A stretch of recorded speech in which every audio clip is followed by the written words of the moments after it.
All right, today we're jumping into a topic where every single second, every move you make could literally mean the difference between life and death. We're talking about basic life support. So let's get straight to it. Here's the blueprint for how you can be ready to save a life. Okay, picture this. You're just going about your day, at the grocery store, maybe at the park, or even just relaxing at home, and someone right near you just collapses. They're not breathing. What do? What's your plan? Because in that moment of pure chaos, when your heart is pounding, hesitation can be fatal. And, the stakes really couldn't be any higher. When someone goes into cardiac arrest, their brain can only last a few minutes without oxygen. So that clock, it is ticking loudly. What happens in those first few moments is absolutely 100% critical. So what if you had a blueprint, a clear step-by-step guide to just cut right through that panic and tell you exactly what to do? Well, that's precisely what a basic life support or BLS algorithm is. Yeah, think of it like a roadmap for a total crisis. It's not just some random list of suggestions. No, this is a standardized process built on piles and piles of scientific evidence, all designed for one thing, to make sure the right things happen in the right order, every single time. And that's the key right there. As the research puts it, these aren't just simple checklists, they're evidence-based tools that save lives. The whole point is to guarantee a high-quality response. It doesn't matter if you're a paramedic with 20 years of experience or someone who just took a class last weekend. So when you boil it all down, the goal is simple. It's to get rid of that crippling uncertainty, to take the guesswork out of a truly terrifying situation so you aren't frozen thinking, oh my God, what do I do next? It just empowers you to act quickly, confidently. Okay, so let's get into the nitty-gritty. This is the core of the blueprint. We're going to walk through the most important part of high-quality CPR, the CAB sequence. Now, before you even think about touching the person, the algorithm kicks in. First step, make sure the scene is safe for you, right? Then, check if they're responsive. Tap their shoulder, shout, "Hey, are you okay?" If you get nothing and they aren't breathing right, your next move is to activate emergency services. Call 911 and yell for someone to grab an AED.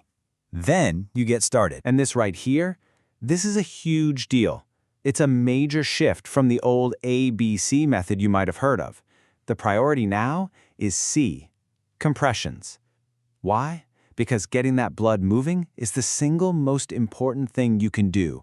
Airway and breathing follow it right after. So when you're doing those compressions, you need a rhythm. The magic number is between 100 and 120 compressions every minute. And yeah, you've probably heard this one, but it's true.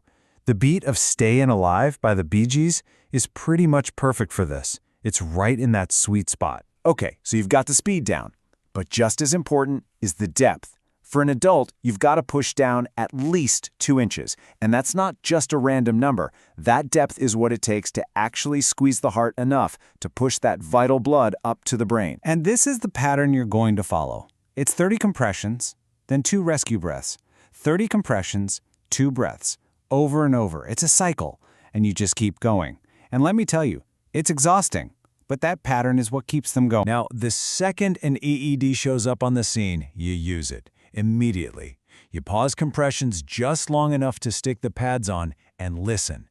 That machine is your best friend. It's designed to be foolproof. It'll analyze the heart's rhythm and literally tell you what to do. If it says shock, you shock, and then, this is crucial, you get right back on that chest doing compressions. No delay. All right, but not every emergency looks the same. And the blueprint is smart. It's got adaptations for special cases, specifically for kids and for those times when you're lucky enough to have a team working with you. This is so important to remember. A child is not just a tiny adult. See, with adults, the problem is usually the heart. With kids, it's often a breathing issue that causes the heart to stop. And because of that, the whole technique changes. The compressions are shallower. The hand technique is different. And if there are 2 of you, the ratio switches to 15 compressions and 2 breaths to give them more of that oxygen they need. These little tweaks, they make all the difference. And when you've got a team, man, that's when a rescue can become like a well-oiled machine. You need a leader calling the shots, and everyone needs a specific job. You've got your compressor, someone on the airway, someone on the AED. But you know what the most important rule is? You switch out the person doing compressions every 2 minutes. No exceptions. Pushing hard and fast is exhausting, and switching keeps those compressions deep and effective. Okay, so we've got the blueprint, right? We know the plan. But, and this is a big but, knowing the plan is not the same as actually being able to do it when the pressure is on. This is where we talk about why real hands-on training is frankly non-negotiable. Look, even when people have the absolute best intentions, mistakes happen. It's human nature, under stress. Compressions end up too shallow, or they're too slow, or the pauses between them get way too long. There's a reason why even pros need to constantly retrain. These are the common mistakes that can totally tank a rescue effort. And all of this leads to the single most important point I can make. Watching this, listening to this, it's a fantastic first step, but it is not enough. To really be ready, you have to do it. You need to get your hands on a mannequin, feel what 2 inches of depth is actually like, get that rhythm into your body. You're building muscle memory. That's the secret sauce. So when that crisis hits, you don't freeze up and think, you just do. So, there it is. We've laid out the blueprint for saving a life. It's clear, it's proven, it's backed by science. You have the what to do part down. The only question left is, are you ready to take that knowledge and forge it into a real skill? A skill that could one day save a life?